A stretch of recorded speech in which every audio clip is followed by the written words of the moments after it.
Hello students and dear friends, सुप्रभात या शुभ संध्या, जब भी आप वीडियो देखेंगे उस हिसाब से। स्केलर्स एंड वेक्टर चैप्टर चल रहा है अपना, और आज देखेंगे अपन लेक्चर 4। तीसरा लेक्चर तक हमने vector addition, subtraction, polar form, Cartesian form दोनों सीख लिए हैं।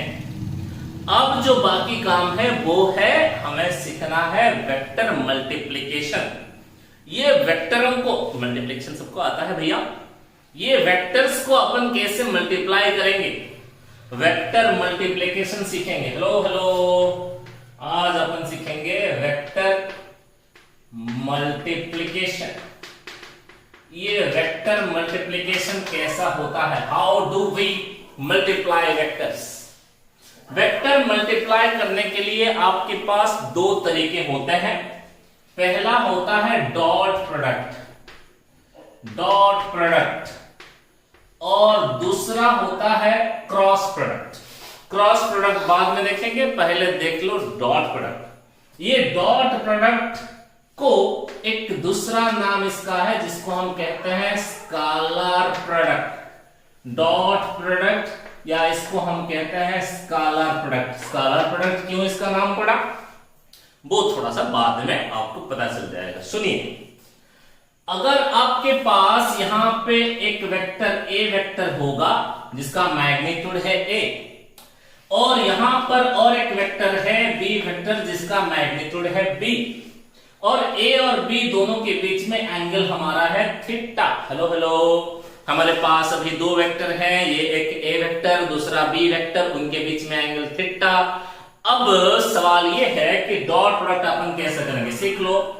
Dot product A vector dot B vector is equal to होता है ए वेक्टर का मैग्नीट्यूड इंटू बी वेक्टर का magnitude into cos angle between A vector and B vector. ये A vector और बी वेक्टर के बीच में जो एंगल है वो है थीटा। ठीक है, सो ए डॉट बी का फॉर्मूला आपके पास है ए वेक्टर का मैग्नीट्यूड इंटू बी वेक्टर का magnitude into cosine of the angle between A vector and B vector. तो सिंपल बातों में A vector dot B vector हो जाएगा, बच्चे देख लो, ए बी कॉस थीटा। ठीक बात है, ए स्केलर है, बी भी स्केलर है क्योंकि मैग्नीट्यूड है। cos थीटा तो एक नंबर आएगा, वो इटसेल्फ स्केलर ही है। सो ए बी cos थीटा जो है, ए एक वेक्टर है, बी भी एक वेक्टर है, दोनों को डॉट प्रोडक्ट करते हैं तो जो रिजल्ट है वो रिजल्ट एक स्केलर क्वांटिटी होता है। इसीलिए डॉट प्रोडक्ट का दूसरा नाम जो होता है वो होता है scalar product. So A dot B equal to A B cos theta. तो यहां पे हमारे बच्चे बोल सकते हैं cos theta equal to A vector dot B vector by A का मैग्नीट्यूड इंटू बी का magnitude. So theta is equal to होगा cos inverse A vector dot B vector by A का मैग्नीट्यूड इंटू बी का magnitude. यहां पे एक बात हम आपको कह देना चाहते हैं, कभी भी कोई दो वेक्टर के बीच में एंगल पूछा जाए तो एंगल का बाद पूछा गया मतलब तुरंत तुम्हारे दिमाग में आएगा dot product A dot B equal to A B cos theta equal to A dot B by A B, theta equal to cos inverse A dot B by A का मैग्नीट्यूड इनटू बी का magnitude. Angle पूछे तुरंत बताना dot product से कर लेंगे, angle पूछे तो कहां से कर लोगे, डॉट प्रोडक्ट से कर लेंगे। ठीक है सर। अब देखिए ये डॉट प्रोडक्ट फिजिक्स का मास्टर क्यों पढ़ाता है, धीरे धीरे सीखते हैं। सुनो, अगर कुछ केसेस को अपन डील कर रहे हैं, सुनिए। ऐसा होता है, अगर ये ए वेक्टर है और ठीक उसी के डायरेक्शन पे तुम्हारे पास बी वेक्टर होता है, दोनों बराबर के डायरेक्शन में होते हैं तो थीटा बराबर 0 डिग्री होगा। सो ये A vector dot B vector जो होगा वो ए का मैग्नीट्यूड इंटू बी का magnitude into cosine of the angle between A vector and B vector, जो कि यहां पर ए जिस तरफ बी उस तरफ 0 डिग्री है। सो ये होगा ए, ये बी होगा, cos 0 का वैल्यू 1। तो simple A vector dot B vector का मैग्नीट्यूड जो होगा वो हो गया ए बी।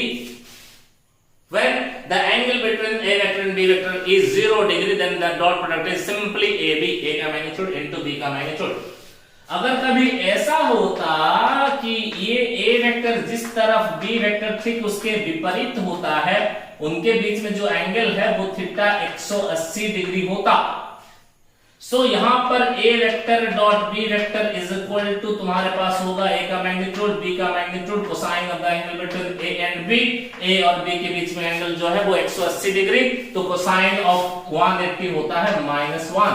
तो सिंपल बातों में तुम्हारे पास A vector dot B vector is equal to minus of A B आ जाएगा। ये बात समझ में आ गया?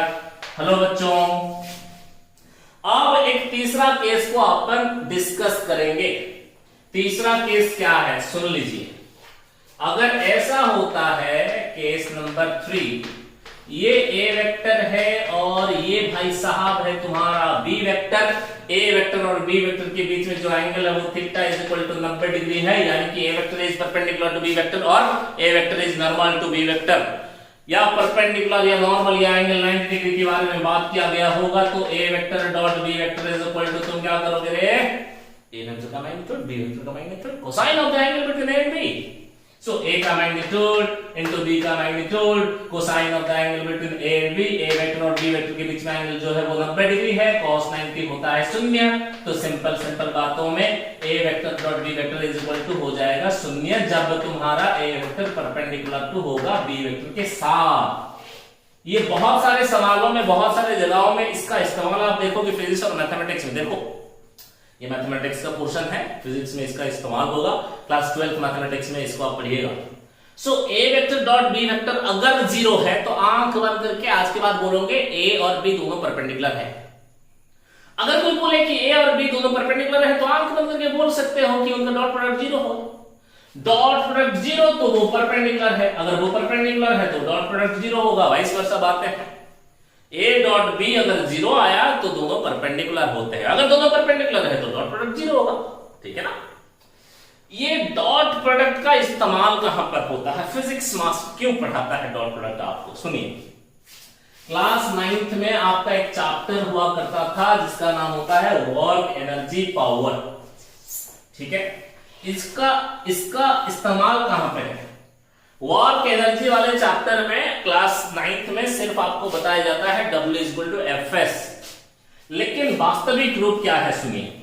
मान लीजिए यहां पे एक बॉक्स है, इधर आपने कुछ फोर्स लगाया और ये बक्सा जो है इधर डिस्प्लेस किया। ठीक है भैया? सो ये फोर्स और डिस्प्लेसमेंट के बीच में जो एंगल है वो है थीटा। ऐसा होता है ना, ट्रॉली बैग वगैरह आप ऐसे खींचते हुए ले जाते हो तो आप फोर्स इधर लगाते हो लेकिन डिस्प्लेसमेंट इधर हो रहा होता है। आप फोर्स इधर लगा रहे हो लेकिन डिस्प्लेसमेंट इधर हो रहा है, तो फोर्स और डिस्प्लेसमेंट के बीच में कुछ एंगल थीटा दे रखा है। तो इन केसेस में वर्क डन के लिए आपके पास फॉर्मूला होता है W=F नहीं F vector dot S vector. W=F.S, यानी कि तुम्हारे पास वर्क डन आ जाएगा W=Fs cos theta, W=Fs cos theta, W=Fs cos theta. यहां पर थीटा जो है that is the angle between F vector and S vector. Force और डिस्प्लेसमेंट के बीच में जो एंगल है उसी एंगल को हम थीटा लेते हैं यहां पर W=Fs cos थीटा। इसका ओरिजिनल फॉर्मूला क्लास 11th में इसके ऊपर विस्तृत चर्चा होगा वर्क एनर्जी पावर चैप्टर में फिर से। ठीक, अब केसेस को डिस्कस कर सकते हैं, जैसे कि अगर देखो यहां से नोटिस करो, जब एंगल तुम्हारा 0 डिग्री हुआ तब ए डॉट बी जो है वो ए बी आया। जब एंगल तुम्हारा 180 डिग्री हुआ तब तुम्हारा ए डॉट बी जो है वो माइनस ए बी आया। जब एंगल तुम्हारा 90 है तो ए डॉट बी तुम्हारा 0 आता है। वैसा ही यहां पर भी होता है फोर्स और डिस्प्लेसमेंट के केस में। जब थीटा तुम्हारा 0 से 90 के बीच में होता है तब तुम्हारा वर्क डन पॉजिटिव होता है। जब फोर्स और डिस्प्लेसमेंट के बीच में एंगल 0 या 0 से ज्यादा लेकिन 90 से कम होता है तब तुम्हारा वर्क डन पॉजिटिव होता है। जब तुम्हारा थीटा यानी कि फोर्स और डिस्प्लेसमेंट के बीच में एंगल जो है वो 90 डिग्री होता है, प्लेटफॉर्म में जैसे पुली होता है ना, वो वाला एग्जांपल 9th में दिया गया होगा आपको। सो थीटा जब तुम्हारा 90 डिग्री बराबर होगा तब वर्क डन तुम्हारा 0 हो जाएगा, क्योंकि एंगल 90 डॉट प्रोडक्ट 0, तो वर्क डन 0 होता है। अब अगर थीटा तुम्हारा 90 से बड़ा theta is more than 90 not equal more than 90 less और इक्वल टू 180 डिग्री होता है, तब तुम्हारा वर्क डन जो होगा वो नेगेटिव हो सकता है। तो वर्क डन तुम्हारा जैसे 9th क्लास में आपको बताया गया होगा अलोंग ग्रेविटी होता है, जैसे कुछ चीजें आप गिराते हो तो वर्क डन, या फिर कुछ चीजें नीचे लाते हो तो वर्क डन पॉजिटिव होता है। कुएं से पानी खींचना बाहर या फिर किसी पहाड़ को चढ़ना, तो इस तरह के वर्क डन जो है वो नेगेटिव वर्क डन होते हैं। क्यों होता है समझना है?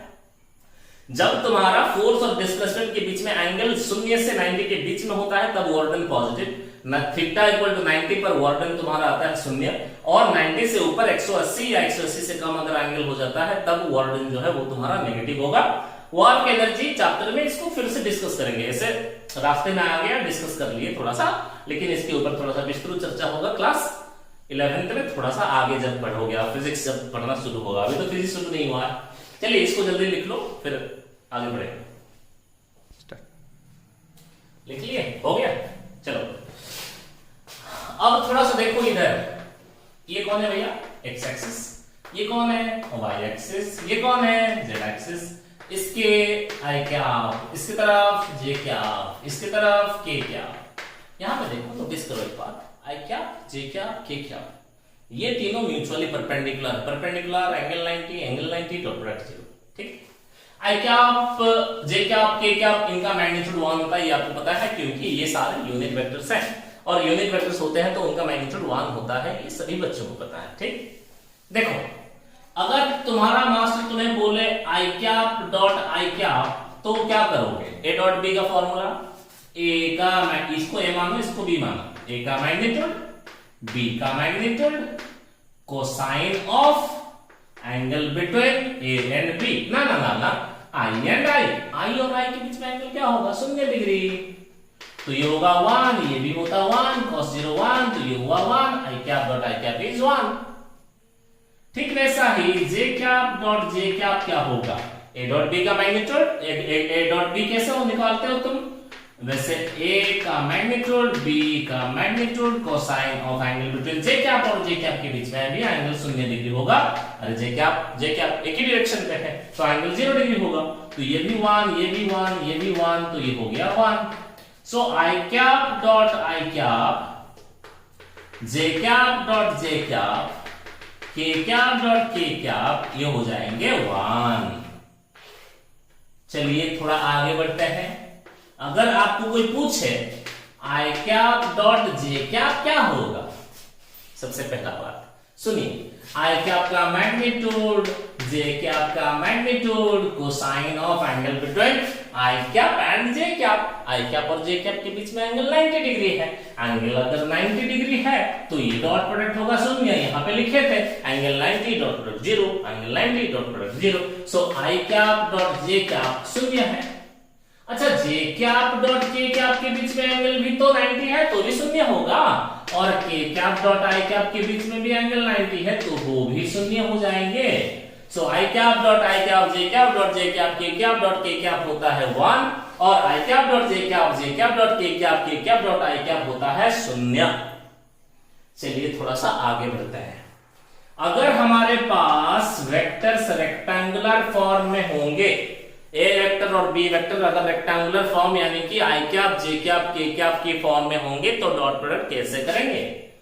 A vector is equal to मान लीजिए a1 आई कैप प्लस b1 जे कैप प्लस c1 के कैप है, और बी वेक्टर जो है वो है a2 आई कैप प्लस b2 जे कैप प्लस c2 के कैप। सो यहां पर तुम्हारा A vector dot B vector कैसे निकालोगे? सुनिए आसान बात है, आई कैप का कोएफिशिएंट को देखो, जे कैप का इधर आई कैप का कोएफिशिएंट को देखो, इसके आई कैप के साथ कोएफिशिएंट के साथ इसके आई कैप के कोएफिशिएंट को मल्टीप्लाई करो, इसके जे कैप के कोएफिशिएंट के साथ इसके जे कैप के कोएफिशिएंट को मल्टीप्लाई करो, इसके के कैप के साथ इसके के कैप के कोएफिशिएंट को मल्टीप्लाई कर दो, काम हो जाएगा खत्म। हो गया। एक एग्जाम्पल करा दे तो सर जी बढ़िया होता। हाँ छोटा सा एग्जाम्पल करा ही सकते हैं, कोई दिक्कत नहीं है। मान लीजिए ए वेक्टर जो है वो है 2 आई कैप प्लस जे कैप प्लस 3 के कैप, और बी वेक्टर जो है वो है 2i cap minus 3j cap plus 2k cap, ऐसा मान लीजिए दो वेक्टर्स हैं। सो यहां पर a डॉट b कैसे निकालोगे? a vector dot b vector कैसे निकलेगा सर जी? आई कैप का कोएफिशिएंट के साथ आई कैप का कोएफिशिएंट को मल्टीप्लाई करेंगे प्लस जे कैप का कोएफिशिएंट के साथ जे कैप का कोएफिशिएंट को मल्टीप्लाई कर देंगे, के कैप का कोएफिशिएंट के साथ के कैप के कोएफिशिएंट को मल्टीप्लाई कर देंगे। 2 2s are 4, 1 into -3 3, ये होगा 6, तो ये हो गया 10 - 3 होगा 7। ध्यान से देखें एक बात को, ये एक वेक्टर है और ये भी एक वेक्टर है, लेकिन इनका डॉट प्रोडक्ट जो रिजल्ट आया वो वेक्टर नहीं आया, स्केलर आया, इसलिए डॉट प्रोडक्ट का दूसरा नाम होता है स्केलर प्रोडक्ट। डॉट प्रोडक्ट का दूसरा नाम क्या होता है? स्केलर प्रोडक्ट होता है। चलिए इसके ऊपर कुछ और एग्जांपल्स हैं। यहां पर हमारे पास एक बॉडी है, जिस बॉडी के ऊपर एक फोर्स लग रहा है जिसकी वजह से इसका डिस्प्लेसमेंट हो रहा है। मान लीजिए 2i cap plus 3j cap displacement हुआ और इसके ऊपर जो फोर्स लग रहा है वो है i cap plus j cap plus 2k cap. ठीक, अब यहां पर वॉर्डन क्या होगा कोई पूछे, सिंपल बातों में वॉर्डन के लिए फॉर्मूला आपको पता है, W = F vector dot S vector. जब तुम्हारे एंगल्स पोलर जब तुम्हारे वेक्टर्स पोलर फॉर्म में होगा, यानी कि आई कैप जे कैप के फॉर्म में होगा, गर्मी आज बहुत है, वहां से पूरा पसीना पसीना हो रहा है, दिख रहा है आपको, मेहनत कर रहे हैं आपके लिए, आपको फायदा होगा। जो बच्चे क्लास नहीं कर पा रहे हैं, जो बच्चों को क्लास स्किप हो गया है या फिर किसी भी कारण से अगर क्लासेस आप नहीं कर पाए हैं, तो इन लेक्चर्स को देख करके आपको थोड़ा बहुत हेल्प मिल जाएगा, बस इसीलिए हम लोग लगे हुए हैं, मेहनत जारी है और जारी रहेगा, कोई बात नहीं। सो ये जो फोर्स है वो आई cap J cap K cap के फॉर्म में, देखो पोलर फॉर्म में होता, ए बी एंगल दिया होता तो a dot B equal to ab cos theta कर देते, लेकिन यहाँ पे दोनों वेक्टर्स जो है रेक्टेंगुलर फॉर्म में है और आसान है, आई cap J cap K cap के फॉर्मेट में है तो ज्यादा आसान होगा।